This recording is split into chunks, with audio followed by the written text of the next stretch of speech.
I want to talk about sex. And I don't just want to talk about sex, I want to talk about good sex. So listen up. If you guys head over to bluechew.com, blue like the color blue, you'll find that they have the first chewable tablets with the same FDA-approved active ingredients as Viagra and Cialis. So you know they already work. You can take them anytime, day or night, even on a full stomach. And since they're chewable, they work twice as fast as a pill. So you can be ready whenever that opportunity arises. Who wouldn't want to benefit from the extra boost of confidence? Who? Okay, Blue Chew is fast and it's an easy way to enhance your performance, okay? Blue Chew is prescribed online and is shipped straight to your door in a discreet package. So there's no doctor's visits, there's no waiting in the pharmacy, and best of all, there's no awkwardness. There's no embarrassment here, okay? They're made in the US, they ship in the US, and they're cheaper than a pharmacy. So right now, though, we have this special deal for our US listeners. Visit bluechew.com and get your first shipment free. And when you use our special promo code, WHOA, just pay $5 in shipping. Again, it's bluechew.com.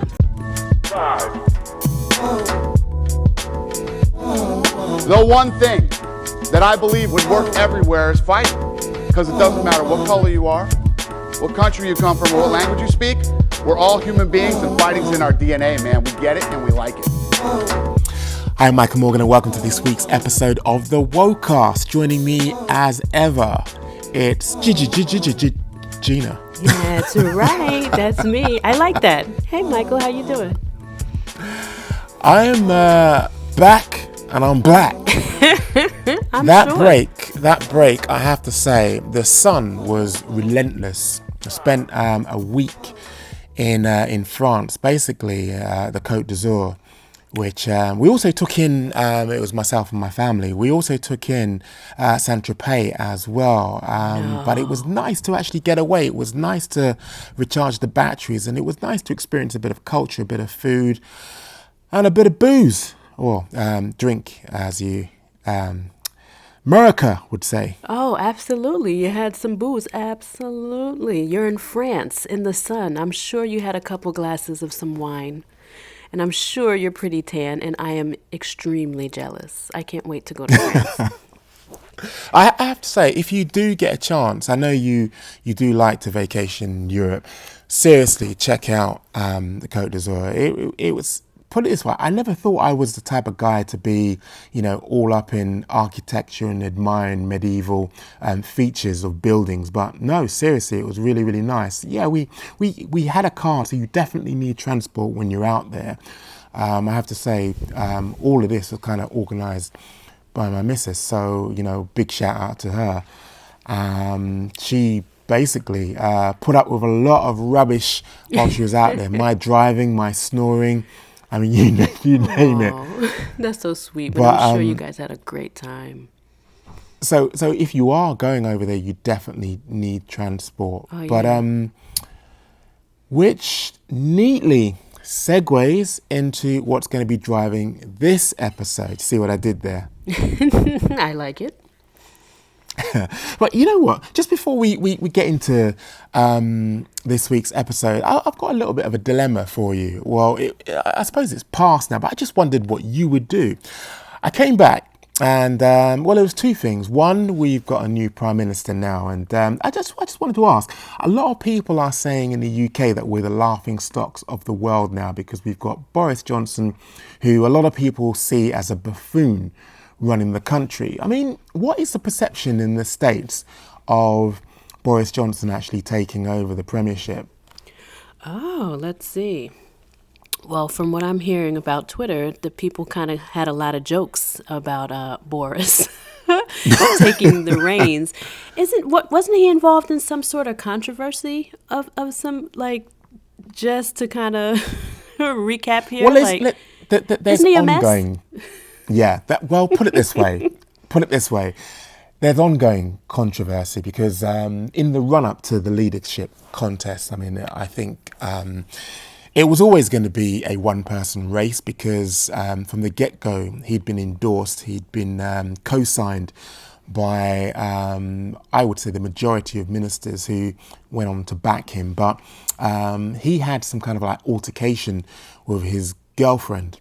Now, the police were called and the media did a really good job of actually stifling that. But in the run-up, all of these stories, which, you know, are pretty common knowledge or were quite prominently placed in the news over the last few years, again, people were trying to stifle them. But, you know, he's had a reputation in the past of, how can I put it, inappropriate words, terminology, which relate to black people and ethnic minorities. I mean, you know, he's on record of saying, black people have less intelligence. He's also been on record of saying, you know, black people and their watermelon smiles, and that Muslim women, they look very similar to someone peering through a letterbox. So, you know, he's not had the best relations with black and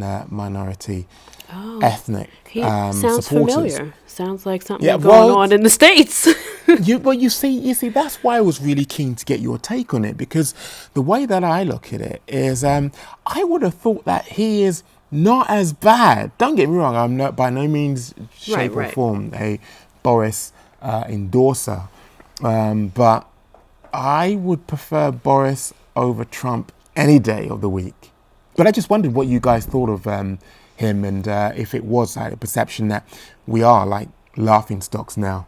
Well, I wouldn't say laughing stocks because, you know, at times we are the laughing stock with Trump as our president. But of course, as you know, in true American fashion, I did see some like tweets about him and how he was unfit for, you know, leadership and whatnot. And I don't know. I think some people are just happy to have somebody else that's just like a sloppy leader or maybe as controversial. And then there's some people that support some of the things that he says. You know what I mean?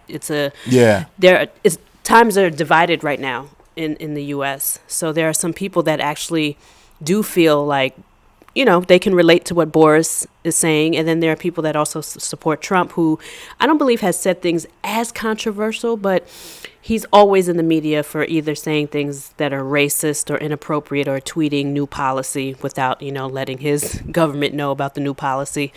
You know, he'll tweet about it first. So there's always some type of talk about Trump. So it's just a sign of the times, if you ask me. I don't really think it's that big of a deal. It's just you see these types of leaders popping up a lot. You got Bolsonaro in Brazil.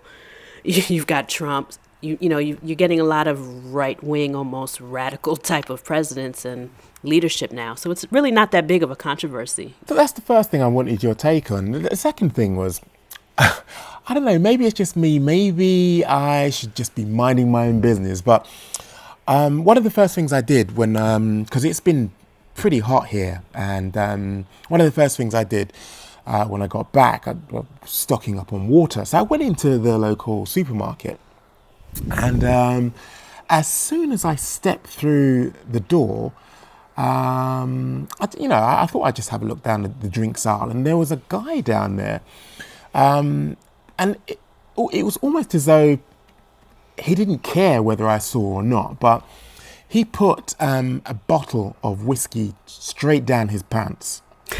And I thought, that is a really unique way of actually carrying a bottle if you haven't got a basket or if you haven't got a trolley. Right. But the nosy person in me, because I am the nosiest person you'll ever come across, I thought, let me see what this guy is doing. So after he did that, he kept on walking out of the shop. Now, there's two things here. In our supermarkets over here, we have like detectors that will actually pick up items which have been tagged. And usually there's an alarm that goes off. Mm-hmm. And also we've got cameras and we've got security. One, he wasn't accosted by security. Two, the tag didn't actually go off. But three, he basically just walked out scot-free. And I thought to myself, should I have said something? Should I have alerted one of the staff? Should I have alerted security? Or should I just kept on minding my damn business as I did Let the and man went back have to my his drink, shopping? right? Yeah. That's pretty funny because, Michael, I thought you were about to tell me that, like, this guy, like, opened the whiskey and then spit in it, or like like this challenge going on in the States. I was Nah. petrified. I was over here like, oh my God, did he piss in it and put it back on the shelf, or did he like? No, these are the things going on. This ice cream Yeah, I challenge. know. Another young lady I just was reading online. She peed on potatoes in the grocery store. They just arrested her. What? Yes, sir. Her name is Grace. Google it. She pissed on potatoes in a grocery store. They did a warrant for her arrest. They're taking her to jail where she needs to be. So while you're telling the story, I'm like, oh my God, did he piss in the whiskey? Did he wow. spit in the whiskey? It's some weird challenge that's going on with these sicko kids. But yeah, I don't know if that's going on in the UK, but we're having some random incidents. No, they're just stealing bottles. They're just stealing bottles Oh, straight up of whiskey. Good old fashioned shoplifting. Good. No, I'm glad you didn't. You know what? For whiskey, it's not worth it. You know what I mean? You don't work there.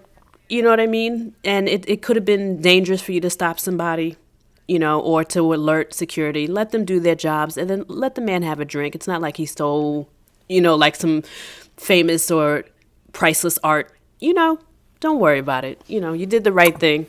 Just mind your But business. you see the actual follow-on question to that, though. You see, that's the society that I feel, become now. We're just a little bit sedentary. We're a little bit, not sedentary, we're pedestrians.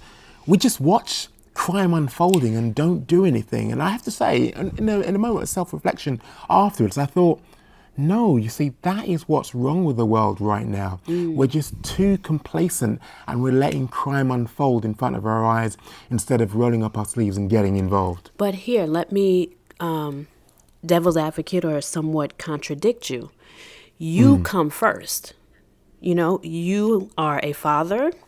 You've got wifey at home. You have to make sure that you come first. So if you intervene on something as minute as a misdemeanor, which is just shoplifting, you could be really hurt by that. Now, I'm not saying if the guy came in there and had a gun and he was holding it to somebody's head and he didn't see you, yes, shoot off a text message, call the police. That is when, you have to kind of just weigh it out and see what's more important. A misdemeanor, let it slide. The guy actually might need a drink. You know what I mean? Domestic violence, don't get involved, but call the police. Tell them this guy just slapped this woman. It's on video. I'm leaving. Just call the police. That's all sometimes you need to do because it's a crazy world out here, Michael, and I don't want you getting lumped up over a bottle of whiskey. You got kids. You got, pick and choose, what you want to do when you want to help people. But there's nothing wrong with being a good Samaritan. Nothing.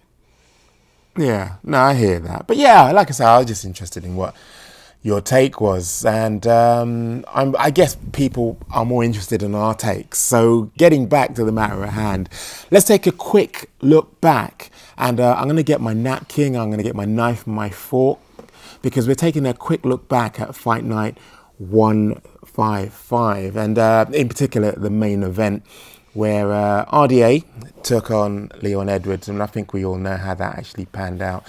But more importantly, we're going to be looking at last weekend's action at UFC 240. And I think we both agree that, really and truly, it's the main and co-main event that we really do need to focus on. And finally, in terms of looking at events, we'll be also having a look at UFC on ESPN 5, which is headlined by Colby Covington versus Robbie Lawler. And as well as that, we have a clash coming up. Now, this bout hasn't been agreed, it hasn't been signed, it hasn't even been put on the promotion's radar, but it has now.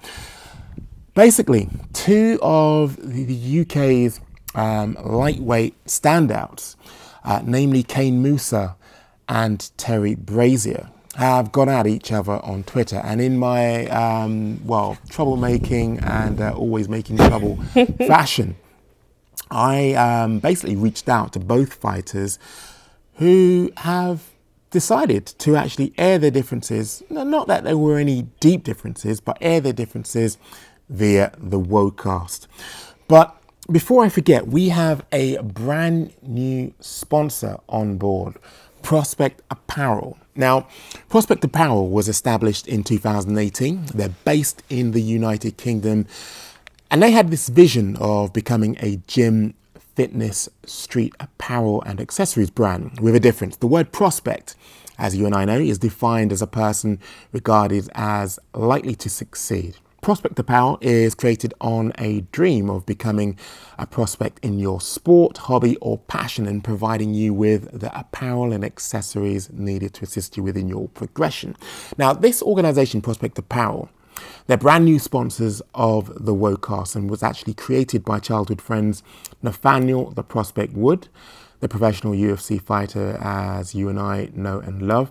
I've actually followed Nathaniel, his progress from amateur up until the time when he actually joined the UFC. So I'm pretty well versed in basically his progress. But also, it's also headed up by Andrew Mays, who is equally into fitness. Now, the team Prospect actually, or the term prospect actually came from Nathaniel becoming the well-known prospect within the UFC bantamweight division, with a realization that prospects exist across all sports, hobby and passion. So all of you, I need you to head over to theprospectapparel.com. You will, on checkout, if you use the word WHO20, get 20% off your purchase, which is more than you would as a normal person actually, or as an individual visiting theprospectapparel.com. So that code again, on checkout, type in WHO20 for 20% off at Prospect Apparel. Now, I just want to go back a step and basically hand it over to you. I'm just going to put on my bib. I'm going to put on my, I'm grabbing a knife, I'm grabbing a fork, and this bird is not going to eat itself. So it's, I guess, time for me to eat some crow. G. And crow you shall eat. Let's discuss. So RDA and Leon Edwards had that 5-round battle, and I believe I said that Leon Edwards. You're loving this. Oh, every You're second. loving this. Every second. So, back to what I was saying. Leon Edwards won this 5-round battle, and I believe that I predicted this because there was just something about Leon that, remember, I was like, oh, he's like the dark horse, he's like this and that. Basically, Leon is just a really good fighter, okay? He's well-rounded. And when somebody has a 7-fight win streak in a very competitive division, such as the welterweight division, and in the UFC, you have to kind of pay attention. You gotta know what's going on here. And even though he's not like this guy that is, brash and cringy and getting our attention, he's good. And this fight also proved that he's well-rounded, and it was such a high-level fight. I think some fans were dismayed that it wasn't very exciting. I liked it because it was just so high level. RDA is up there, he's elite, and so is Leon. And Leon handled him. Unanimous decision across the board. What did you think of the fight? But you see, that's what threw me. I mean, in terms of my opinion, I thought that RDA was going to make short work of Leon Edwards because I didn't see Leon going into this as strategically in terms of his game plan and actually being able to execute that. Now, we saw all manner of tools coming from Leon, particularly those elbows, hellish elbows. They were absolutely incredible. But I just kept referring to the fact that RDA is an ex-champ. And for me, I just thought that the caliber would be levels above Leon Edwards, but Leon Edwards just made him look so ordinary. And I feel that as though I did Leon a disservice. 1, he's a Jamaican. 2, he's a Brit. So I don't think I will be ever betting against Leon Edwards because really and truly, I should have backed him just on those 2 principles alone. But not only that, his winning streak kind of like is testimony to the fact that he's in this to actually get that title shot. But, Michael, I don't fault you for picking RDA. Do you know what I mean? Like, he's lost to Kamaru Usman, Colby Covington, Tony Ferguson, Eddie Alvarez. He's losing to people that are elite and high level. So this is someone that you're going to think is going to take out Leon Edwards. And then I couldn't even really describe to you or even break down why I thought Leon was going to win, because he's just that good. Like, he's just well-rounded. He's not flashy, but he's tactical and he's strategic. And his counter elbows are so scary, and the timing is superb. And his range is perfect too. Like, he stays just in range so that he can hit you with a counter, but he's not in the same spot. You can't hit him with a bunch of combos. His movement is slick, and then he takes you to the ground, and now he's controlling you. It was amazing to watch that. Just well-rounded and strategic. I'm going to be looking out for Leon, and I think it's only fair that Leon either fight for the title or he fights Masvidal, and the winner of Masvidal versus Leon Edwards gets a title shot. That's what I think should be done. I just want to see that fight between him and Masvidal. Right. I'm not really the whole title thing does not interest me in the slightest. I just want to see those two actually fight. I mean, imagine what the VT would look like. Imagine what the build-up would be like. Yeah. Now, I don't necessarily see that Leon Edwards will be engaged in a particularly enthralling battle of word, because he's a bit on the quiet side. He is. And I think that's probably partly the reason why, he's not really endeared himself to a UK audience. And I feel as though he still has some way to go to actually get, a UK audience on side. So it's just the mere fact that we get to see closure to what I feel Masvidal started at the backstage, during the backstage interviews. With Leon Edwards. That would be going the so value far as to meal. actually cut The value meal you speak of. That would be the 3-piece and the soda, the value meal. Yes. And the soda. And Masvidal forgot the biscuit, but I'm sure he's ready to get down and fight Leon again. But I'm sure Leon wants to fight Masvidal, but as I've been reading and on Twitter and doing a little research, Masvidal's not too pressed for that fight. Even though he started some shit backstage, he's like, I just want to fight for the title. Like, and a lot of fans frown upon that. They're kind of like, oh, you're this bad boy that's like, whoever talks shit about me gets smoked and gets the 3-piece or whatever. But as soon as Leon's like, let's take this in the cage after you snuff me, you're kind of like, oh, no, I want to fight for the title. So I don't know. Maybe Dana will fatten up Masvidal's pockets and actually make that fight. And I've been reading that Dana is interested in that fight. So you might get what you want, Michael. It just makes sense. It makes so much sense, because it doesn't make sense for Conor McGregor to fight Masvidal. And just on the whole 2-piece and a soda and a biscuit, I saw a picture that you put up on Twitter the other day of it was 2-piece and a biscuit. Did you see Biscuits that? Biscuits are disgusting. Biscuit? No. What? The cornbread? Oh. Don't disrespect America. Don't disrespect Black America. Come on now. Don't disrespect Black America. That cornbread? What? I've never had a cornbread that didn't taste like sandpaper. What? Or didn't taste like cement. Oh, it's disgusting. That's one of the most tasteless things. And then to put, you guys put gravy on it as well, right? Yeah, we can. You should see my face right now. My God. Oh, man. Biscuits. It was delicious. It was very expensive, but it was delicious. And how dare you disrespect the ancestors like this, Michael? I can't believe you. Leave my cornbread alone. I'm going to send you some, okay? I'm going to change your mind about this. I'll pass. Well, there'll be plenty for me then. I can't believe you. Just as long as you're sending soda with it. Right, I'll send you soda. You can have a sugar bomb. That's fine, but I'll eat the cornbread. Thank you very much. If you're done with the recap and rubbing my face in the fact that I didn't back my fellow Brit, I didn't back my fellow Jamaican, we'll neatly segue into UFC 240, which took place this past weekend. Like I say, no disrespect to the entire card, or I guess I am, just by virtue of the fact that we're just skipping straight to the main and co-main. But for me, Chris Cyborg versus Felicia Spencer, I'm surprised. I don't know.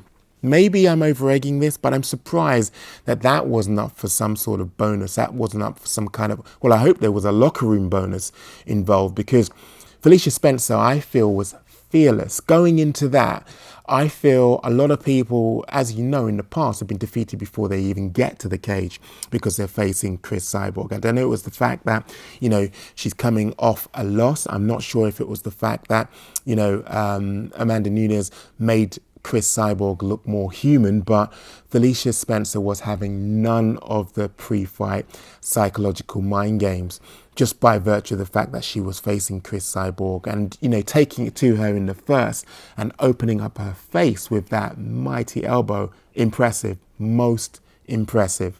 Oh, that elbow was beautiful. It was like a step, like she took a step forward and threw it. It reminded me of when Chris Weidman threw it against Munoz. It was beautiful. I was so impressed. And it was Chris Cyborg's first like monster like cut like that. Even Chris after the fight was like, "This is my first cut." Like she was proud of it. You know what I mean? So it was I love the fight.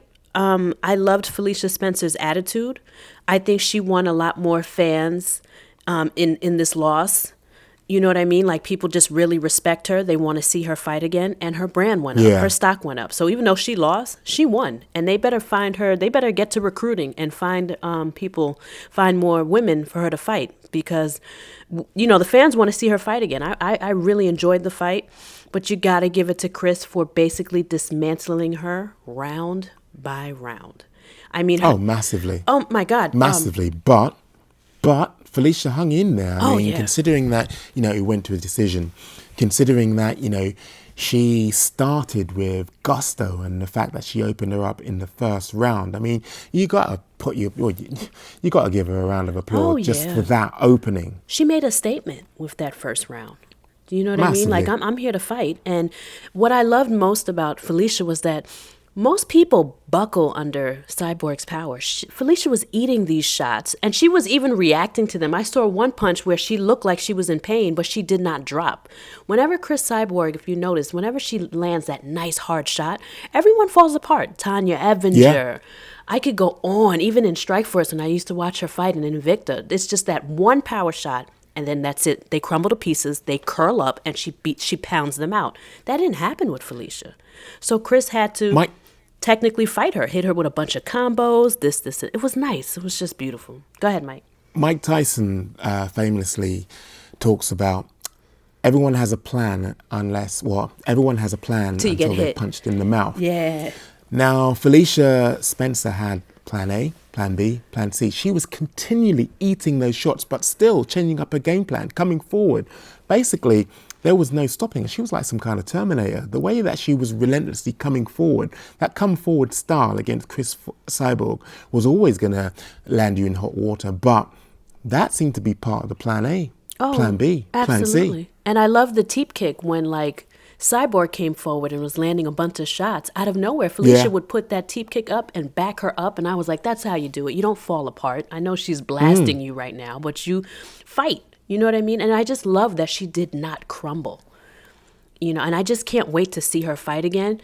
But I also loved Chris's performance. I was just like, again, this is another reason why fans love her, why people say she's one of the female GOATs, is that she's just really good. I mean, the combinations she was throwing, she worked the body. She was composed, even with that cut on her forehead.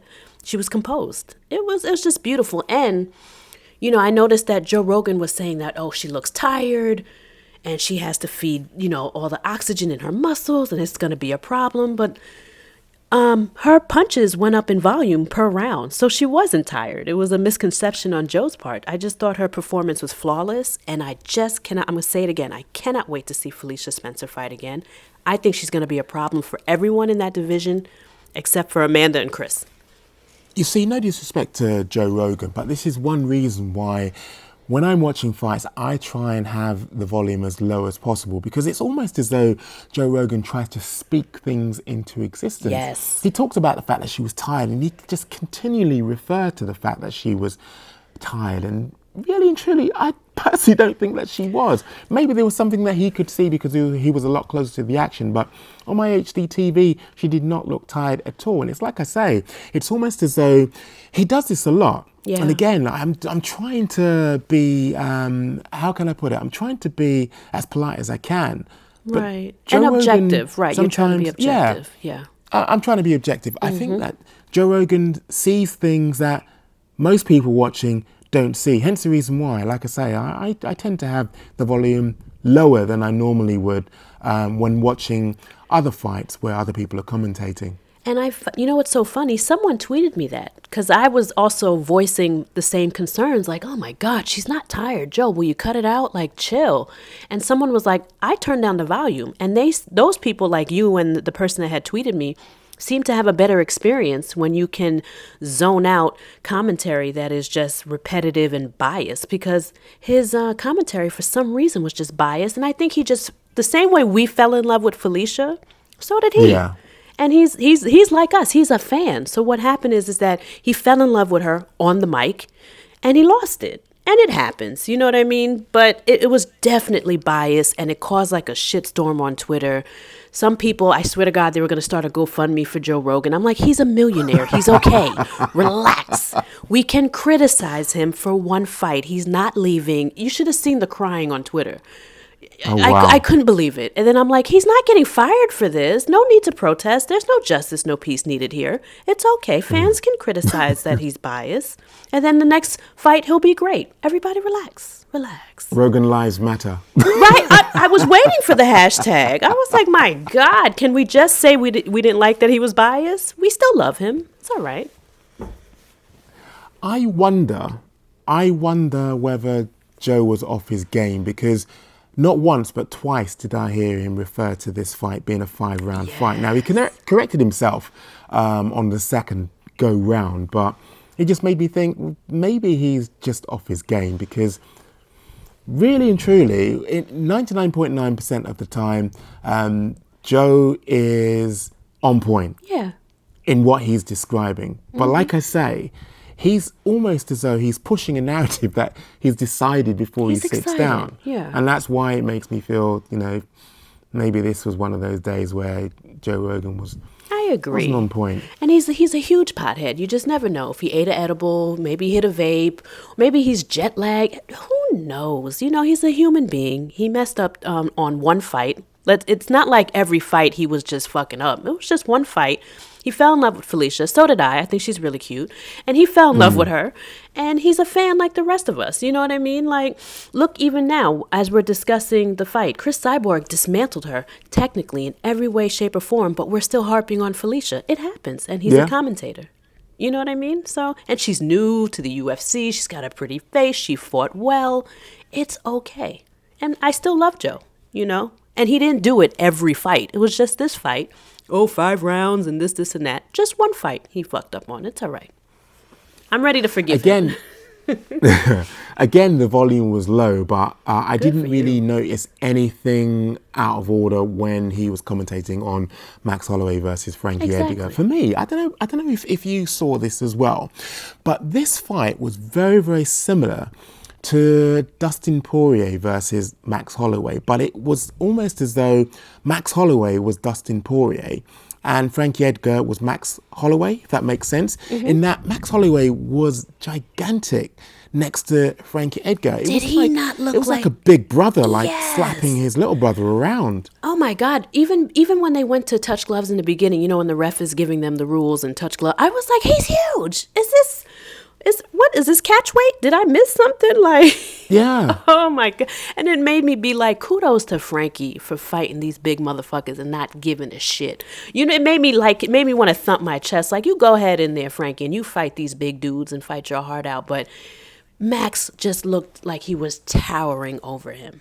It was eye catching. And it caught your eye right away too. I think, just looking at this whole exercise for Frankie was, a bit of a disaster. Not only was he the smaller guy, but even though, don't get me wrong, Frankie Edgar, his speed was incredible. It did not match Max Holloway's because the amount of uppercuts that Frankie Edgar ate was incredible. Now, I don't know about you, but for me, I would say in terms of strikes, an uppercut is one of the most, I would say, easier strikes to see. Now, the amount of times that he connected with the uppercut was incredible. Either Max Holloway has a very unique way of actually masking the fact that an uppercut is being thrown, or, you know, Frankie Edgar was just obviously not quick enough and obviously countering or even getting out of the way, because Max was connecting each and every time. And to a discerning viewer, you might see, or to the untrained eye, you might look at Max Holloway and think, it's definitely a reach thing. There wasn't really much in terms of the reach between the two men. It really wasn't. Even though Max was bigger, even though he's taller, their reach, I think there was maybe just an inch. Oh, yeah. In between them. But you know what else I think, too, attributes to that uppercut? When I see a fighter kind of come in there and land something over and over again, like what you saw with the uppercut, I start to think strategy, coaches, team, tape. You know what I mean? I start to think, you guys studied him. And you guys know that he is maybe susceptible to uppercuts, because I was like you too. I was like, well, how many goddamn uppercuts is he going to land on this boy? Damn. And then did you notice, Michael, that his head popped with each one? Like I was watching a GIF the other day. Pop, pop, pop. But I will say this. Frankie Edgar was landing some nice right hands over the top on Max Holloway. He had some nice slick counters. The boy is fast. And not enough though. No. But I did see some nice right hand counters that he was catching with Max. But no, his performance unfortunately wasn't enough. And then did you also see like the beautiful spinning back kicks by Max? I think he pulled it off twice towards the end of the round. It was almost as though it literally straight after Frankie Edgar attempted his, and it was one of the slowest spinning, I think it was a spinning back kick. Yeah. One of the slowest spinning back kicks. But it was to his head, and then Max shrugged it off, and then he did it to the midsection and connected. I remember. That's right. It was beautiful. Straight away, almost as if to say, that's how you throw a spinning back kick, my man. But I don't know if you noticed this as well. When Frankie Edgar went back to his corner, it was chaotic. There were people speaking at the same time. How did he actually hear anything? How did he process any instructions? Because it was almost as though there was panic in his corner, and rightly so, because he was getting two-pieced up. Yeah, I think that's probably what the chaos was about. Like, they came in there with a game plan, and Max just was mopping the floor with the very game plan, and Max looked, again, calm, cool, and composed. And it wasn't like this erratic fight he had with Ortega, even though he was dominant with Ortega. There was a lot of punches and shots.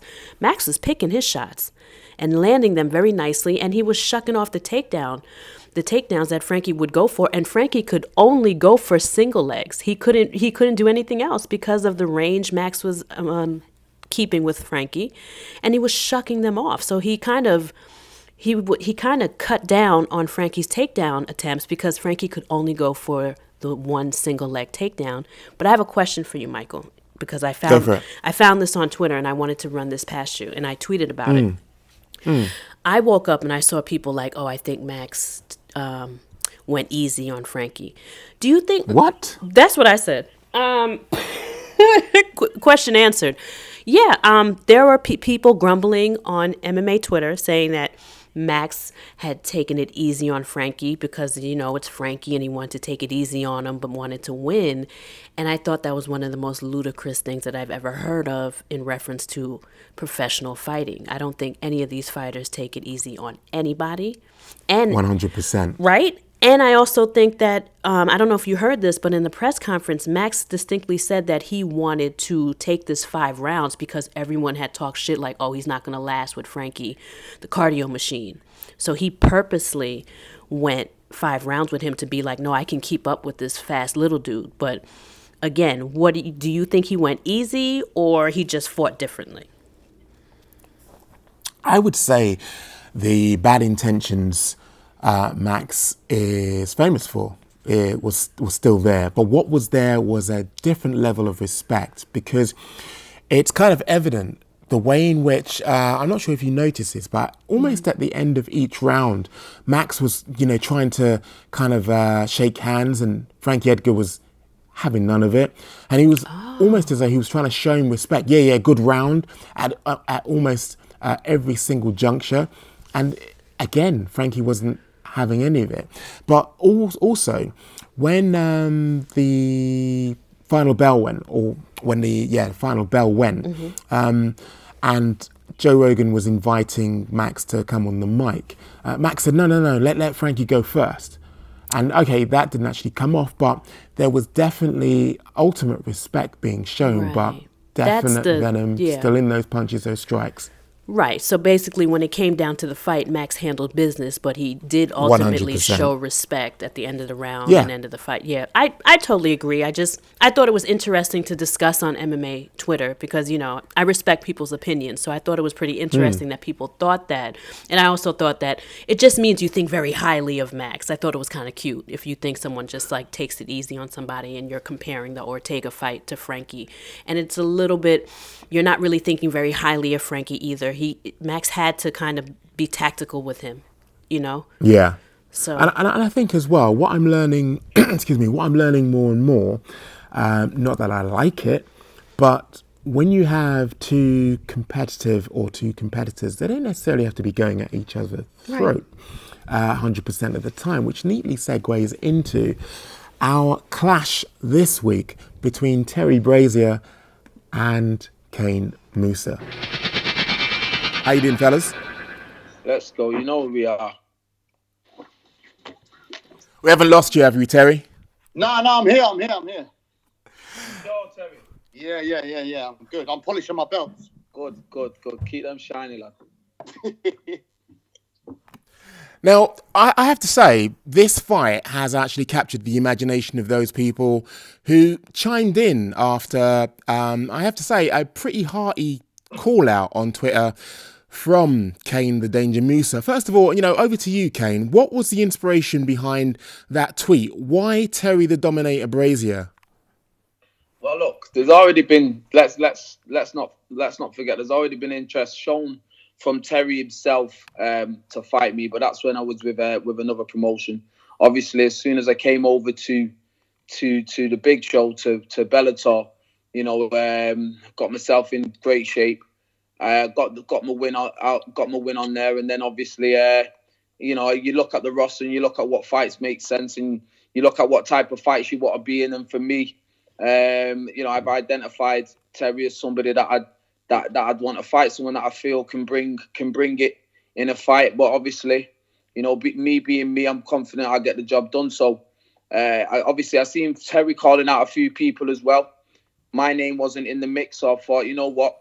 Respect to Terry, regardless of what, but it's about time that me and him got it on. So I'll put it out there, and obviously Terry's picked it up and he's come back at me with the acceptance of the fight. So I think it's only right that we give the people, because the reception from the fans is that they want to see this. So I feel like it's only right that me and Terry give the fans, the people, what they want and test ourselves against each other.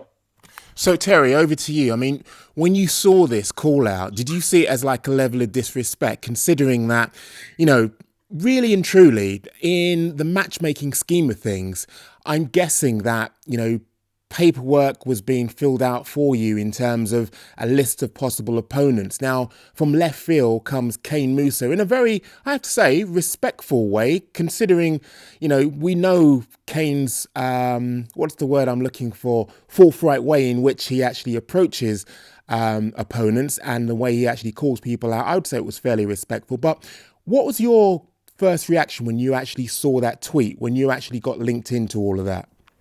No, I was happy, man. So, obviously, like Kane said, I called a couple of people out.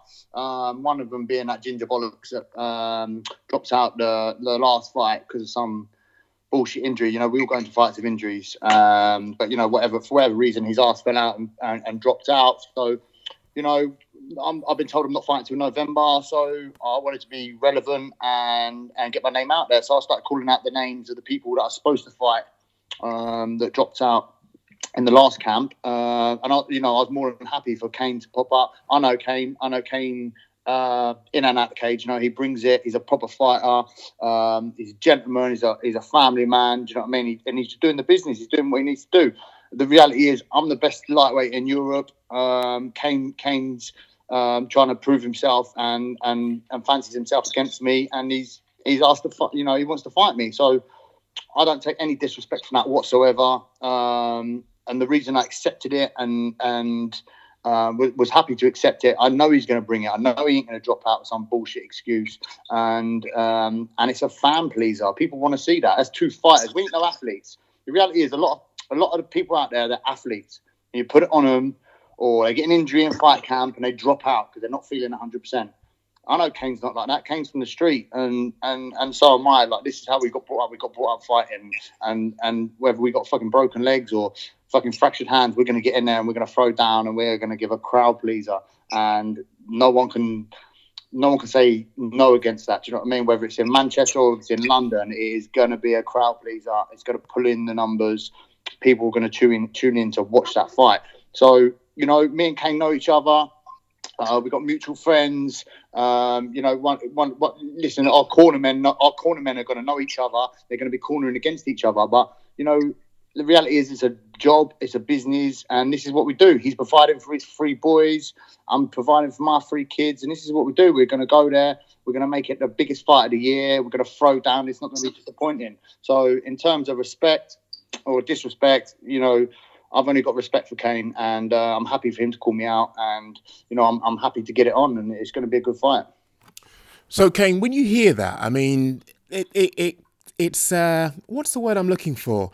It's a very lofty claim to say you're the best in Europe, or you're one of the best in Europe, considering that Kane, you've had no shortage of high caliber opponents which you've not necessarily run through, but you've made examples of in terms of putting your stamp down as an athlete. When you hear Terry talking about himself in that kind of high accolade of being the best in Europe, does that kind of raise your blood pressure ever so slightly, or does that kind of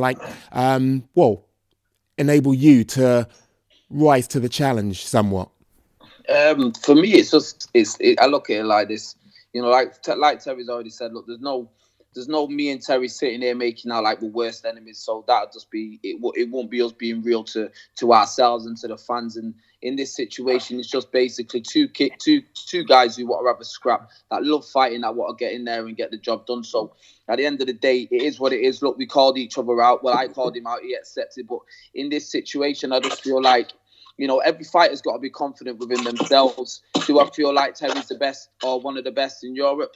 Probably not the best. I think he's a good fighter, but definitely, I feel like the level of opponents that I've fought in the past, in my eyes, rack up to better than the level of opponents that he's fought, and I feel like how I've controlled and destroyed them opponents in them fights is just something that I feel like puts me in a stronger position in terms of quality of opponent and experience. See, that's where I'm going to have to disagree at that point on quality of opponents. When you're looking back, like the last guy, as a stand-in, some mug from Italy, I agree. The guy before that, I agree. But if you're talking what I've done in the last 2 years, you're talking I've knocked two champions from their spot, took their belts off them.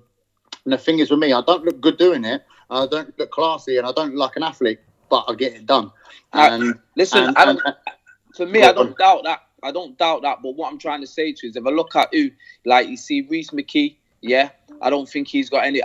He's nowhere near the level of quality of opponent as Alex Enland. You see Alex Lahore. Was it Lahore? Yeah. No disrespect to him, he's a good fighter, but I've seen a lot of holes in his games where you capitalised on it. But there was a lot of schoolboy errors that he made within that fight that placed against somebody else with a lot better takedown defense in them certain positions, you would have struggled in them fights. So don't take nothing away from your tenacity. Like you said, you don't make things look pretty. But at the same time, I feel like coming up against somebody with a higher skill set, with the same with the same tenacious fighting style like I've got, that is where the areas are going to be exposed in your game. That's how I look at it. I feel like you've got the same outlook on me as all my opponents in the past have had. Because if you watch me fight, I watch me fight, and I'm like, shit, I do that wrong, I do this wrong, I don't look that good here, I don't look that good there. But until you're in that cage with me and you feel that pressure and you feel the 6'2" lightweight coming at you, throwing, taking you down, like. Remember, what you got to understand is, think about it like this: all my grappling, submission grappling, wrestling opponent, teammates that I train with, these guys are like 82, 83, 84 kilogram guys that I train with all the time. I'm down at CAMS down at ASW with these guys. These guys are monsters, mate. And these guys, listen, I know you've got pressure, but these guys have got pressure as well. And listen, I've never struggled with none of these guys. So the strength thing for me is not. No, I'm not saying that. I know you're strong and stuff like that, but what? And again, and I know, I know. Then you can go do jiu-jitsu. You might do well at jiu-jitsu. I mean, what? One thing I do well is fight. And I get that. Listen, and that's not taking nothing away from me. Like I said to you, but tell you what I'm saying to you is, bro, yeah, when I look at how tenacious you are, yeah, you've got the will to win. You've got the will to win. But you got to understand, I've also got the will to win. I've got the deep will to win, and I'm ready to go. That's what makes it a good fight. Of course, this is why they got to put the fight on. This is why they've got to put the fight on, Mike. This is why I'm saying, let's get it put on. Yeah. And if I'm being deadly, brutally honest, yeah, and this, like I said, remember, this ain't no disrespect. So I'm not going to come here and say it because, I'll see Terry out. I'll see him about and I'll sit and I'll chat with him and I'll talk to him. But this is what makes it this is the beauty of the sport. Two men that can see each other. I've seen him out eating before when he was down at Andrew DeVent show. I've seen him eating in a place that he actually seen on my social media, and he went there to eat. We were chatting and talking, and that's when we were actually lined up to fight each other on this last one. Don't forget, I accepted that on short notice. So this ain't me ever trying to come at Terry in that way. I just say I feel like I deeply don't feel like Terry believes himself that he can win this fight against me, if I'm being honest with you. I don't think he truly believes it. What I do believe is as a fighter and a man who's got a lot of pride and a lot of and he's been in the wars and he can go to deep waters, that's where he's happy to accept it and he's happy to get in there and have it. So do I think that he's got fear? No, I don't. But do I think he believes he can win? I actually don't believe he does. You said something very interesting there, Terry, in that the way in which Kane is talking about you is like how opponents in the recent past have actually spoken about you. Do you feel to a certain extent that Kane is basically setting himself up for a fall here because he is fitting the formula of people that you have beaten in the way that they have looked at you in the past? I honestly can hand on my heart on my son's life now, can tell you that I haven't got a slightest doubt in my mind that I can win that fight. And not only win it, I can look good doing it. I know Kane's going to bring it. Don't get me wrong. And I'm going to have to take a different approach to the fight. And I think it's going to be a fucking scrappy fight. It's going to be a fight. The reality is it's going to be a fight. I feel like there's going to be technical parts, but I think when it gets really down to the actual who wants to win that fight, it's going to be scrappy. It's going to be bloody.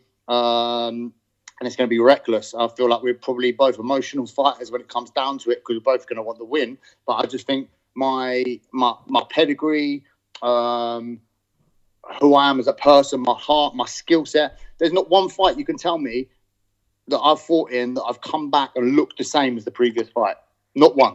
But you know what it was for me? I look at it like this, and I say, the last opponent that you fought, yeah, it was last minute, and you know what? Never take away from someone who steps in. We don't know. That guy could have been in the gym grinding. He could have been fight fit. We don't know. But what I do know is for someone that did step in, yeah, you made it very hard, bro. And I looked at that opponent. I've watched fights and I've watched other fighters fight, and I thought, you know what?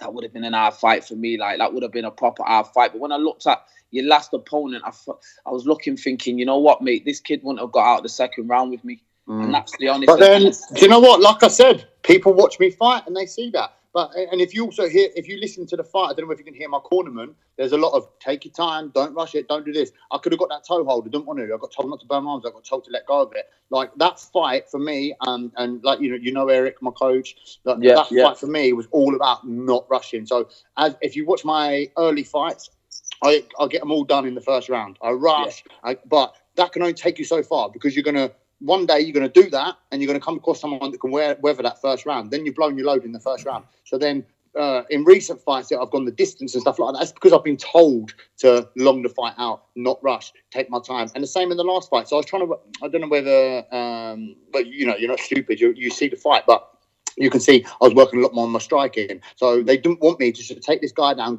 and get on top of him and beat him up. They were telling me, let him up, strike, and then doing this. And so it's all a learning curve. So you can only learn so much in the gym, but the real learning becomes in the cage. If you go in there and do a guy in the first round, you've got 4 minutes experience.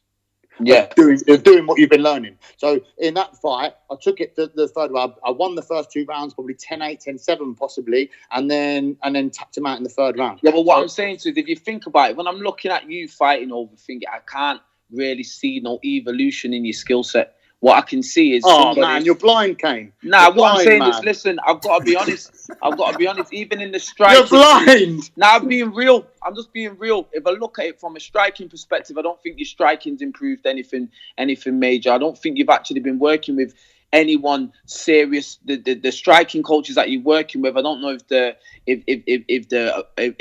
you're gelling together, because when you're going in there, I see a lot of holes in your game where I'm thinking, listen, mate, if you would have come.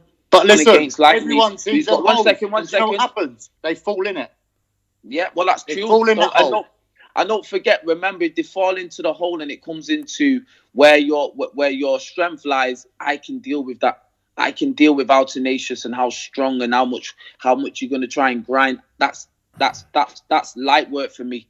Do you understand what I'm saying to you? What you've got to look at now is the areas of striking and the striking ability, the technical ability, my timing, my precision. Look how I cleaned Alex Enland across the floor, mate. I absolutely ironed him out. Miles Price dropped him with the left hook. This last kid, Mateus, mate, yeah, I was ill. Yeah, you know me, we're real mental. We don't chat no shit. This is straight realness. I was ill as a dog. On the Saturday, I was dead, having cold sweats. My missus was looking after me. All fight week, I'm seeing people post pictures, fight week. Yeah, let's go. I'm sat there thinking, fucking hell, I am knackered. I know you feel, because that's what I had with a Vanguard. Is that right? Exactly. So that's what I'm saying to you. And believe me, that last fight, if I would not have been ill, when I started getting into that grind, into that thingy, my lungs lit up, they're on fire, and I still got the job done against somebody who's in that gym, and he's 14-4. He's a good opponent. He's in SBG, lighting everybody up. People ripped me off in that fight, and I went in there and absolutely dominated the kid. Now I'm telling you, me versus you, where the areas that you're strong in are the areas that I'm strong in, but the areas that you're weak in are the areas I'm strong in. So this is where, for me, that's where I'm telling you, it's gonna be a long night for you, bro. Yeah. I just want to jump in there. Because I think, Kane, to be fair, you might be, how can I put it, overlooking a few things in, again, Terry Brazier's recent history. Remember that he was a 2-weight champion of an organization, where the pedigree of fighters coming through was very high. Remember how he won them fights. Remember how he wins them fights. Yeah, beat him up for 3 rounds. Them fights was tenacious, strength, grinding fights against Reece McKee, who's piss weak. He's sharp. Give it to Reece. He's bashed up everyone since. Now, let me tell you. Look, Reece McKee has bashed up everyone since. Now, let me listen what I'm saying to you, bro. Yeah? Reece McKee at that time is a sharp fighter, technically sharp. But when the bigger, stronger man who's got a lot of tenacity comes in and pushes you up around the place, your man's strength was what won that. You threw him about, you dominated him with strength, yeah? Technically, he has got more technique, but like I said, your strength, your tenacity won you that fight. And the areas that you won that fight, he definitely has gone away and said, I'm not letting that happen to me again. So he's worked on that. But At the time you got him, that's when he was weak in that time. So the timing was perfect on that one for you, yeah? Hats off to you. You beat a good opponent. Now, when you fought Lahore, I was fight. His takedown defense against the cage was absolutely atrocious. He was making bad mistakes. He was making schoolboy errors. And that is why he was able to capitalize on taking him down. Now, you got to understand there's levels to this thing. There's levels to this game. And what I'm saying to you is, when you get against my level now, it's a different level. Do you understand what I'm saying to you? So, look, hats off to Terry. We're not taking nothing away from him. He's a great, strong opponent, durable. I know he's coming there to win. And let me tell you something, he's going to be in there and he's going to want to win. Yeah, but I just feel like he's met his match in this one and it's going to be a long night for him. I hadn't even got started yet. I mean, again, just going back to Terry's caliber, you have to remind yourself, or I just wanted to remind you that, you're looking at an army vet here, someone who's literally been in the trenches. So this is someone who's literally been battle tested to the nth degree. And that, I think, should really go some way to kind of enforcing in your mind that this is one hell of a challenge. But listen, let's not get anything. I don't want it to come across in the wrong way. Let's not get it twisted. I'm not here saying it's going to be a walk in the park. I'm not saying that. That's definitely not what I'm saying. Like Terry said, it's going to be a war. There's going to be blood within this fight, yeah?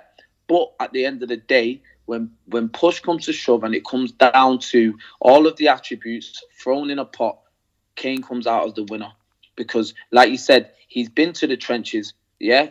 He's been in the trenches, so have I been to the trenches. He's already said this. Yeah, we're not taking nothing away from each other in the trenches. Tenacity. We're both strong. Do you understand what I'm saying to you? I'm strong. I grapple with these guys all the time, and my strength never lets me down, ever. So this is what he's got to deal with now. Somebody who's got good technical ability and matches him for strength, if not even stronger than him. So this is where I'm saying it's nothing to do with hit the trenches, Mike. The trenches are where I'm saying that's what makes it a real fight. Do you understand? Because he's a trenchman. Let's call him that. He's a trenchman. He loves the trenches, but so do I. That I definitely get a keen sense of. But just throwing it back to you, Terry, you obviously know, if you've seen the past documentaries which WHOACAST, myself, Kerry Hughes, who actually directed the feature with Kane, you'll know his background. You'll obviously, a quick Google will also give you the full background on Kane Musa. With that background in mind, given that, where Kane has actually come from, given that he's not just tested in the cage, but tested on the street, which I have to say, which is the real proving ground, because that's where, most of the battles sometimes are lost and literally lost, and there's no coming back from that. But looking at that pedigree, looking at that background, does that give you some kind of pause for thought, or a newfound, or not necessarily newfound respect, but respect for Kane's pedigree as well? No, listen, like I say, you get athletes and you get fighters, and Kane's definitely a fighter. We obviously both grew up in the streets. Unfortunately, Kane ended up doing his time somewhere else, and I ended up doing my time in the army. And I honestly believe that that's what made me as a man and as a fighter. To be honest, definitely. My mindset that got made. In Afghanistan, 8 months of fucking fighting for my life, day in, day out, put things into perspective for me. And you know what? I know when I get in that cage with Kane, that I'm just going to be having fun. I know I'm not going to get shot. I'm not going to get blown up. And I'm going to walk out of there. Definitely. I believe I'm going to walk out a winner. But worst case scenario, I'm going to walk out a loser. Someone I know is going to walk out a winner. Do you know what I mean? The reality is not that bad. Yeah. But I am going in there with putting my life on the line, like I'm in Afghanistan, and I will fight to the death. And Kane knows that, and that's why Kane wants to fight, because we know no matter what happens on that night, it's going to be publicity. A sick fight. It's going to be good publicity for both of us. Do you know what I mean? So it's going to be a sick fight for the. We can sit here and argue. Obviously Kane thinks he's got it, otherwise he wouldn't call me out. I think I've got it, because otherwise he wouldn't be a claim to being the best in Europe and accept it. I'd be one of these guys that pick fights, fucking 16-0, 16-1, and never actually fought anyone. I'm not like that. So if I could fight anyone, then I'd rather fight Kane because I know he's going to bring it. It's going to be a crowd pleaser. We deserve to be on the main card, if not the main event. Exactly. And we're going to bring it, and we're going to throw down. You know, if Kane was on here just boosting me up and not boosting himself up, I wouldn't want to fight him. What's the point? Exactly. You know, so he believes in himself. I believe in myself. If Bellator don't put this on, they're stupid. Exactly, Mike. So listen, Mike, you already know there's no more that needs to be said. Yeah, the people have spoken. The people want this fight. Yeah, it's down to the big matchmaker. It's down to the company to get this done. And I believe that it's a fight that needs to happen. And do you know what? I generally think they will make it happen. Bellator are doing massive things at the moment in Europe. Exactly. Big up Bellator. Like they're smashing it. They're putting on the fights that Europe want to see. They're bringing the attention to England, which we all appreciate. It's massive. Jude Samuel, it's a wicked matchmaker. You know, Jude knows what's going on, and they're doing things for English fighters. And Jude knows this is a big one. So and that's what I'm saying. When this fight goes down and it's a fucking calls the numbers in and everyone's talking about it, Jude's the man to thank. And this is why I'm saying to you, if you think about it like this, you look at people like Jude, he knows he signed me for a reason. He's not daft. He signed me for a reason. He signed Terry up for a reason. And obviously, like Terry's already said, Bellator's doing massive things for the European scene, for MMA globally. And this is just one of them fights that adds to what it is that Bellator are, on a mission to do, which is take over the global market. And that's what they're doing. So I think this fight just needs to happen. Jude Samuels, the big man, needs to make it happen. And we just need to get in there and just tear each other up, man. Let's go.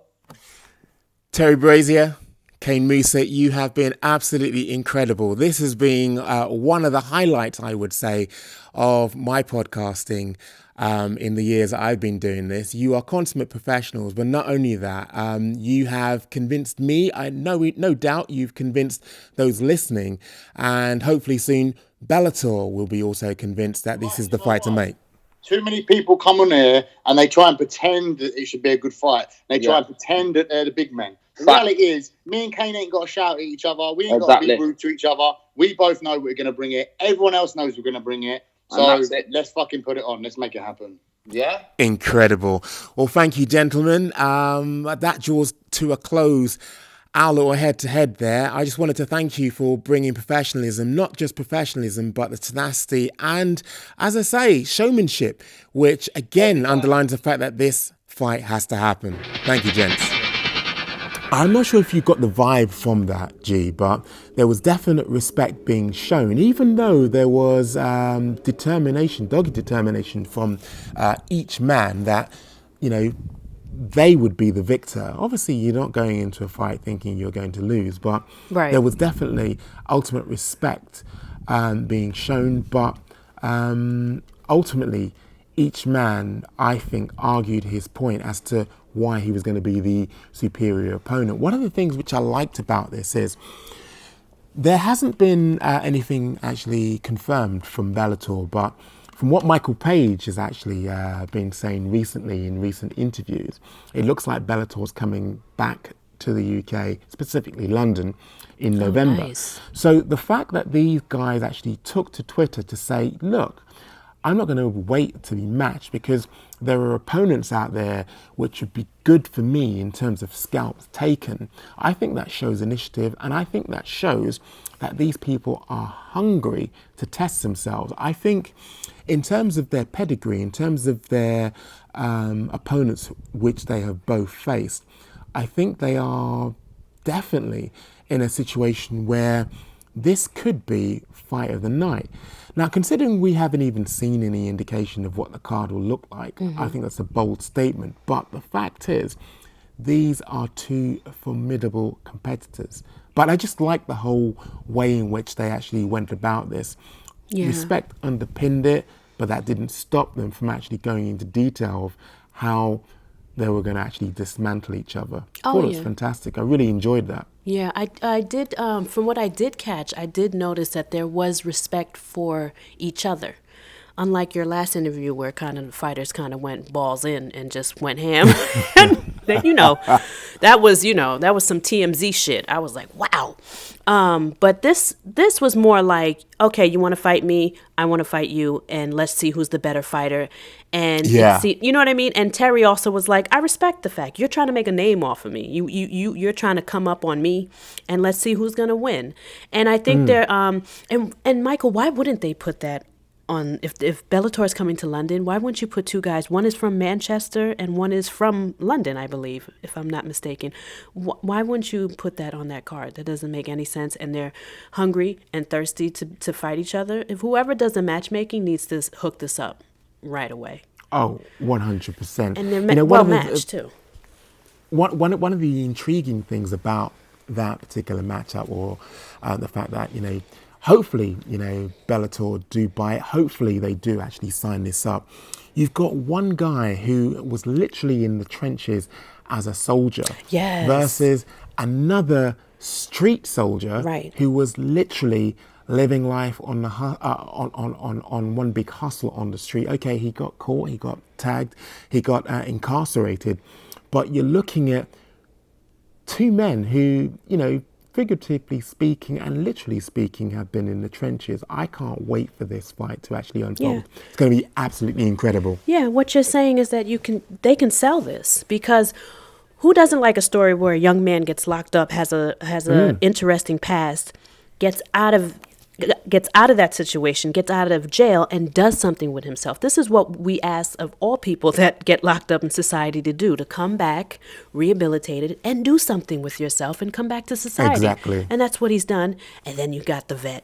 You got the patriotic man that's been in the trenches and that people in the military can relate to. I even saw my man Brando, I forget his Twitter name, he even shouted out Terry because he was in the military. So you get that military, that fan base. And they can sell the shit out of this. And then, again, they're evenly matched. It's going to be a good fight. This isn't two cans fighting here. You know what I mean? So I'm interested, and as always, in typical WHOACAST fashion, Michael, who do you have? Who do you have winning here? You put me in a really difficult spot right now. I do it every week. I think I've mentioned, not just on previous podcasts, but on Twitter, I'm very good friends with Kane. And I hope it came across very balanced in the actual interview. But I will never bet against Kane ever again. Good for you. He, I have to say, he surprised me in the last fight. His debut. I forget. I think it was Piscores who he fought. He surprised me because I said to him, and this was privately, that's one thing I love about Kane. I can be real with him. I can say, Kane, that's a good this friend. is a goddamn difficult fight for you. Are you ready for this, my man? Because this guy is going to rip your head off. And he reminded me of that. He reminded me of that. He called me up one Sunday morning, very, very early in the morning, and he reminded me, so Mike, what happened to your boy? So I will never bet against Kane Musa. So you're loyal. Suffice to say, I'm not betting against Kane Musa. I'll just put it that way. Okay, well, I will bet against your friend. I'm going to put my money on the vet, but I do commend you for being loyal, because it's like, I'm such an MMA fan. If he was my friend and I really thought that his competitor was better than him and I thought he was going to win, I'd be like, listen, I love you, boo-boo, but I'm going to put my money, when I go gambling or whatever, I am going to put a little money on your competitor, but I'll be there in your corner. So I respect you for your loyalty, but let's see who eats crow on this, and let's hope they book it, Well, yeah, there is that small hurdle for paperwork to be filled out.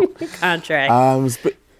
Speaking of paperwork being filled out, it's almost as though Colby Covington is being given the green light if he does get past Robbie Lawler, and the paperwork is literally waiting for his signature in terms of a title shot. But if he does get through Robbie Lawler this Saturday, it looks as though he will be taking on Kamaru Usman. But as well as that, on the card, again, looking at UFC on ESPN 5 this coming Saturday, which takes place at the Prudential Center, again, looking up and down the card, not a lot is actually floating my boat. Apart from Jim Miller versus Clay Guida, it's kind of like the a vet's kind of clash there. But that's the only thing that kind of like makes me feel I might be actually tuning into the co-main and the main only. I've got Jim Miller starching Clay Guida. Same here. I think really and truly, Jim Miller for me, he's not the type of fight that you bet against. Yeah, no, this is a hard vet, and I feel like Clay may be on the, I don't want to say decline, but like he went to like a decision with BJ Penn. I feel like anyone that fights BJ Penn should smoke him like Ryan Hall did, or BJ Penn gets out there, they beat him up. End of story. So the fact that Clay went 3 rounds with him, I wasn't too impressed, and I think Jim's got his card on this one too. But real quick, Michael, I'm going to be in attendance for this fight. I'm going to Jersey. And if I'm so nervous though. If Colby Covington gets it done and I'm there in my floor seats, just know that I'll be crying. I will be grieving. I'll probably hit a couple of stages of grief while I'm there. Hopefully I'll get through all of them by the time I get home if he wins. But I really want Robbie to win, and I'm going to be there live. So just wish me luck on that one. And I kind of agree. I'm excited to go. The card is a little lackluster. Trevin Giles and Gerald Meerschaert might be in. Trevin is fun. If you do happen to have time and catch other bouts, remember the name Trevin Giles. He's pretty fun. Scott Holzman is pretty cool, but it's just an I-8 card, it happens. But I'm just happy to be there live, and I'll be there from the time those doors open to when the main event is over. They're lucky I don't get there the night before and just sleep, you know what I mean, in the arena. So I'll be there the whole fight. I'll brief you if you miss anything, Michael. Don't worry. I'm not just saying this to be contrary and to basically go against your pick, but I've got Colby Covington taking this. I mean, I don't blame you. Believe it or not, you know me. Even though I want Robbie to win, I pick according to who I think is going to win. And it breaks my... going to a decision, though. Yeah, and I think it's going to be Colby Covington. I just think he's like another Leon to me. I just think he's really fucking good. And if Robbie's not firing on all cylinders, if he has an injury, or if he just doesn't fight the most perfect fight and knock this guy out with his power, Colby's going to get him. Not to say it can't happen, but my money will be on Colby, unfortunately, but I want Robbie to win. You see, another thing which I've only just, got of late, and that is we need people like Colby Covington. We need people like Colby Covington so we can point our fingers and say that's the bad guy. Now, I just reworked a Scarface line in there, but it's facts. We need heels. Now, I'm not really someone who's really into professional wrestling, but I like what Colby Covington's doing. Don't get me wrong, he might be overstretching it. He might be pushing it ever so slightly. But the fact is, he is working a treat. He's got people tuning in who want to see him get sparked. That would be me. Yep. There you go. But he's got But I'm in. people on the flip side who are kind of like lapping all of this up because people are tuning in to see him get knocked out. People are tuning in to see him win. But the most important thing is he's resonated with people in some way, shape or form. You either hate him or you love him. Correct. There's one thing worse, I think, than actually not calling somebody out or not actually being vocal as to your opponent that you like, and that is to have no resonance whatsoever with fans. And I think Colby Covington definitely has got resonance. Oh, he nails it. I mean, I'm one of those people that want to see him get smashed to smithereens. I'm one of those people, so he sucked me in that way. Then he sucked me in as a purist. This guy can fight. I don't care what's coming out his mouth. I don't care that he makes fake porno films or whatever he's doing online. I don't care. The fight fan in me enjoys his nonstop cardio. I actually like watching him fight. As much as I don't like his stick, I love watching him fight. That nonstop cardio, those weird hooks as he's coming in, his tongue out, and just eating shots. His defense is kind of weird. It's lackluster, but he doesn't care, and he doesn't stop. And no one, Michael, 100%. has figured him out. That's the problem. No one, I mean, I think he lost to, I forget his name, but he's lost once in the UFC. That's pretty damn good. So We shall see. But like I'll say it again, if he wins, I will be shedding tears in my seats. Well, finally, I think it's only right that we end on listener questions. I know that you got a bag full. If you want to take out a selection, we'll run through those. Absolutely. And I got some good ones. This one pertains to your boy, Leon Edwards, and it's from, this is hilarious. Her name, yes, her, is Derek Lewis Hotballs. These people on Twitter are nuts.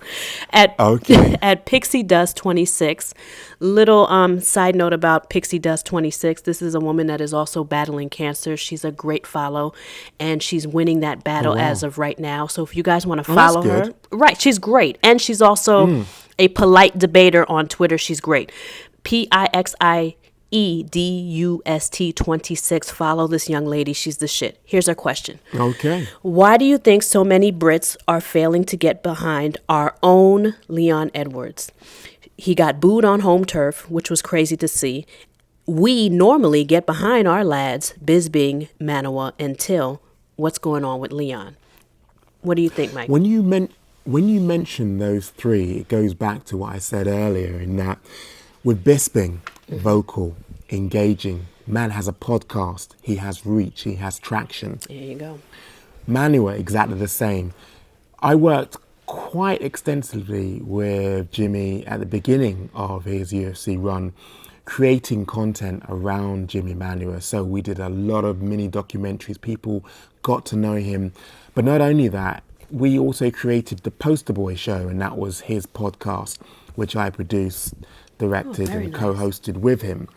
So there was resonance there. He had traction because he reached and he engaged with fans. He was a talker. Mm-hmm. Now, exactly the same with Till. He's a man of the people. He basically engages with fans through content. Again, that's created around him. You'll see him in mini documentaries. You'll hear him on podcasts, and he speaks in a way that does actually endear you towards him. And you know, from someone who's from Liverpool, say for example, he resonates with Liverpudlians because he's one of them. He's one of the people. Yeah. Similarly with Jimmy Manua, he's South London. He lives, breathes South London. So he's got the entire South London behind him, the entire London behind him. Similarly with Bisping. Right. What I'm saying is, you know, for me, Leon Edwards, you know, no disrespect, he is a quiet individual. Yes. He personifies I'll let my fighting do the talking for me, and I'm not really much of, into the long talk before the battle commences, which really isn't going to endear you to fans, isn't going to really gain resonance, and isn't really going to add to your traction. So that's why I really see it. It's plain and simple. It's to do with their reach, their traction through the fact that they actually engage with fans. And I think that might be what's missing from Leon Edwards. Yeah, and I totally agree with you, by the way. I've listened to Bisping's podcast. Jimmy Manua's awesome. Till is nuts, that accent, you know, like he's, you know, the taxi incident. He's even controversial outside of the UFC, which is good for, you know, selling yourself. But here's another thing from the American side. We're animals. We're savages. We want to see knockouts. Manua put Corey Anderson on his ass in a beautiful knockout. Bisping has lumped up a few people. Till is just a monster. He destroyed Cowboy. And it's just like Leon is more of a tactical practitioner. And you know what I mean? So not only is he a quiet man that's not selling himself or creating some type of shtick, his fights are more for technical practitioners, you know, and I like chess matches, and that's what you see with Leon. So I know for the American side, if he was a bit more exciting as a KO artist and whatnot, he might sell some more and not have to be, you know, flamboyant. But I'm a fan. It doesn't matter to me whether he's quiet as a mouse or getting decisions. I think he's really good. Put it this way, I think as well, what also is missing, when you look at Bisping, when you look at Manua, when you look at Till, they are all headline grabbers Yep. in that they'll give you a quotable. They'll give you something which has a spicy headline. Whereas, again, Leon Edwards doesn't actually give you that. He doesn't give you those quotables. He doesn't give you those takeaways that will enable you to captivate people through words on the page. And again, you know, this is no disrespect, I have to keep saying, to Leon, but he's just not that guy. He's a quiet individual. And that's the reason why I feel he doesn't resonate and why he doesn't actually or hasn't actually captivated or captured the imagination of a UK audience. Yeah, I agree, and I could see why your answer is that. So, yes. You ready for the next one? Go for it. Okay, this is from a fellow Long Islander named Michael Orvieto, at Michael Orvieto. And his question is, Cowboy versus Gaethje on September 14th. Who you got, Mike and Gina? Ooh. Right. Now, that's one hell of a matchup, I have to say, but I'm going with Gaethje, full stop, capital letter. He'll go in there and he'll just march forward until the next person is just laid out. He's relentless, and not only that, his come forward style is quite intimidating. Now, I'm not saying that, you know, Cowboy is one to be intimidated, but I do see that Gaethje's relentless pressure is something which we've seen, Cowboy buckle under in the past. Till did that to him. That's a prime example which comes to mind. That relentless come forward pressure that Till has, which Gaethje has, I think is going to be on display when Gaethje and Cowboy meet. Yeah. So I've got Gaethje all the way. Oh, so do I. I have Gaethje for the same reasons you said, and I also because Cowboy is a slow starter, and Gaethje is not. He comes straight forward. His leg kicks are devastating, and he's ready to go once the bell starts. But Cowboy needs to be hit to kind of get started and get warmed up. And Gaethje's and wake him up, right? yeah. And Gaethje's he's not playing with you. He's not going to do all that. He's gonna wake him up, but very quickly, and he hits very hard. So Cowboy's got to be careful with that. And let's take into consideration that Cowboy just had a fight. Is he injured? Is he war torn? How's he feeling? You know, you just never know. He did just come off a horrific fight with Tony Ferguson. So, and he's getting a little older. So we'll see. But I think Gaethje gets him. I think so. All right. So that answers Michael's question. We have time for one more, or what do you want to do? Let's go for it. Okay, I got one more. 3 is the magic number. Okay, perfect. That's what it is. Perfect. And I like this one, Michael. This is a pretty cool one from Rob_the_dad. So Rob's the dad. So okay. Rob the dad has a question. He said, nice and literal. Yeah. I'm guessing he's a father. Yes. And right? I think you've guessed correctly. And I like that his name is simple. These crazy names drive me crazy on this podcast. But do you think that with these recent events, it will create a knee-jerk reaction that will cause early stoppages in the next few MMA events? And what Rob is referring to, Michael, I don't know if you heard this, but 2 boxers just recently died very close in boxing last week. Let's see who it was. It was Maxim Dadashev from Russia. After his bout, he succumbed to his injuries, which were from head trauma, even though the fight was stopped, which was so unfortunate. And then junior welterweight Juego Alfredo Santillan died last Thursday from his injuries. And these were close and back-to-back. So Rob wants to know, do you think that, even though this is boxing, will it affect MMA reffing? 100% no. I would say that a lot of people put a lot of store by the fact that mixed martial arts is a little bit more forgiving than boxing in that you'll get knocked out, spark clean out, and be given a standing 8 count or being given a count, and then get your faculties back together and then being pushed straight out there. In MMA, that ain't happening. Hence the reason why, you know, it makes me think that whilst it's a tragedy that, you know, these events have actually happened in close succession, but you know, so recently, that's our one saving grace, I feel, in mixed martial arts, in that, you know, once you're down on the canvas and clearly out, you're not getting up again, even if you want to. Yeah. And it's so funny you say that because I'm always going to the Twitter family for conversation and great debates. And I put that up there on my page. I'm like, hey guys, what do you think is worse, MMA or something like that, MMA or boxing? And clearly, overwhelmingly, everyone was like, gee, it's boxing. And everyone was saying it's the 10 count because it was just what you said. In MMA, the fight's over. In boxing, you can shake it off, but you're still concussed, which means brain trauma. Exactly. You know what I mean? So, and then you can do that a few times. You know what I'm saying? And then I was watching ESPN and they had mentioned too that sometimes you don't even know they have brain trauma. Like for instance, they didn't know to stop the fight sooner because he was just too damn tough for his own good, but they didn't know. That's right. So it's like boxing seems to be a lot more dangerous than MMA, but I agree with you. I don't think it's going to affect MMA judging because it's like, MMA reffing because it's already safer, And as we can see, the refs really, we've got some early stoppages going on in the UFC, so they're really on it. There you go. Yeah. We just saw that with Aspen Ladd. You thought it was good. Herb Dean, you agreed with Herb Dean. I didn't, but now with incidents like this, I can appreciate Herb Dean. Do you know what I mean? There you go. So, now I eat crow. So. Yay! Right? Okay.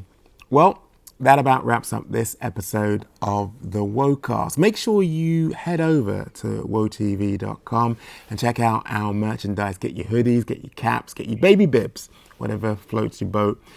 We have every and anything that you can conceivably wear at WHOATV.com under merch. Until next time, make some trouble. I always will. See you later, Michael.